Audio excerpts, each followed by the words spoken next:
जिद, पागलपन, बेचैनी, पैशन, ये सभी जरूरी है, बहुत ही ज्यादा जरूरी है। किसी भी चीज को जिद करना, क्योंकि जो तुम थे वो रहे नहीं, जो तुम हो वो किसी को पता नहीं और ना ही किसी को जानने की परवाह है। लेकिन जो आप एक दिन बन सकते हैं उसे दुनिया कभी भूलेगी नहीं। फॉर एग्जाम्पल, एक दिन में ना कोई सचिन तेंदुलकर बना है, एक दिन में ना कोई डॉक्टर APJ अब्दुल कलाम साहब बनते हैं। कोई भी इंसान एक दिन में नहीं बनता। सपना देखना बुरा नहीं है, लेकिन दोस्त उस सपने के लिए मेहनत करना बहुत जरूरी है। हमें जिंदगी में करना तो बहुत कुछ होता है, लेकिन समझ नहीं पाते कि शुरुआत कहाँ से करें। फिर वहां से शुरू होती है एक नकारात्मक शब्द की, जिसे हम पछतावा कहते हैं।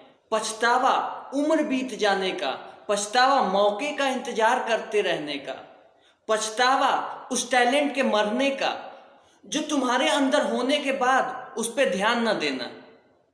इससे पहले कि ये पछतावा वर्ड तुम्हारी जिंदगी में जुड़ जाए, महान बनना होगा। तुमको औरों से ज्यादा हर परिस्थिति में, हर कठिनाइयों को जड़ से मिटाकर।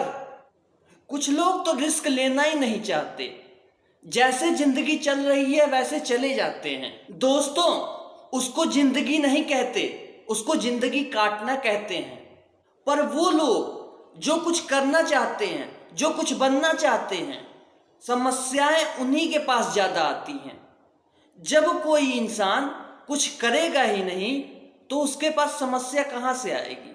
जब समस्या आती है तो कुछ लोग हालात और किस्मत को कोसते हैं, जबकि कुछ लोगों का साहस धैर्य खत्म होने लगता है और ये संख्या अंत में एक ही रह जाती है, जिसने जिद पकड़ी होती है।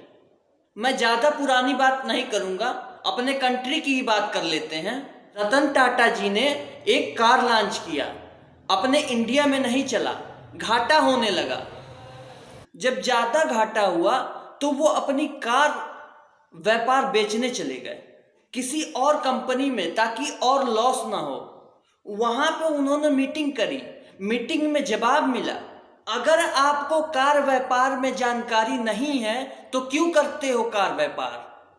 उन्होंने डील वहीं पे छोड़ दी और आते वक्त रास्ते में यही सोच रहे थे, बहुत हो गई बेइज्जती, अब मैं दिखाता हूं कि टाटा क्या चीज है। मेहनत करी, बिजनेस मॉडल बनाया और गजब की कार इंडस्ट्री खड़ी कर दी। 10 साल बाद वही कंपनी जिसमें उनकी इंसल्ट हुई थी, उस कंपनी में भी तगड़ा लॉस हुआ। रतन टाटा जी ने उसको ऑफर दिया, बेचना चाहते हो कंपनी, बोलो बेचना चाहते हो, मैं खरीदूंगा। और वो कंपनी उन्होंने अपने नाम कर ली। ये होती है जिद, कि ऐसा क्या है जो मुझ में नहीं है। क्या था उसमें कॉमन? एक जिद, नहीं रुकूंगा, करता रहूंगा। उनमें जिद थी कि मैं वही करूंगा जो मैं बनना चाहता हूं, चाहे कितनी भी रुकावटें आए, बनना है तो है। सब बनना चाहते हैं उनके जैसा, लेकिन जो वर्ड है वो सबकी वार्ड लगा देता है। मैं कुछ करूं तो सही, लेकिन मैं बड़ा बनूं तो सही, लेकिन बड़ा बनना तो चाहता हूं, लेकिन अरे दोस्तों, कोई थाली में परोस देगा क्या कि लो खा लो, बड़ा बन जाओगे, ये जड़ी बूटी खा लो, आज से तुम सचिन तेंदुलकर बन जाओगे, ऐसा होगा क्या? तुम अरबपति बिजनेसमैन बन जाओगे, ऐसा होगा क्या?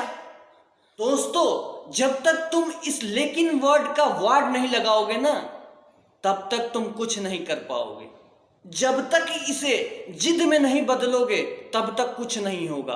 जितने महापुरुष लोगों के हिस्ट्री में नाम दर्ज हुए हैं, वो सभी लोग एक नॉर्मल इंसान थे, आपकी और हमारी तरह। बस उनके अंदर वो जिद थी कि मुझे ये करना है। दोस्तों, अगर आपने भी कोई जिद पकड़ रखी है, आप में भी कोई पागलपन सवार है, तो मुझे कमेंट बॉक्स में बताइए। आज के लिए इतना ही, फिर मिलेंगे नए टॉपिक पे। अगर वीडियो आपको अच्छी लगी हो तो वीडियो को लाइक करिए, और आप नए हैं तो चैनल को सब्सक्राइब करिए। शुक्रिया दोस्तों, जय।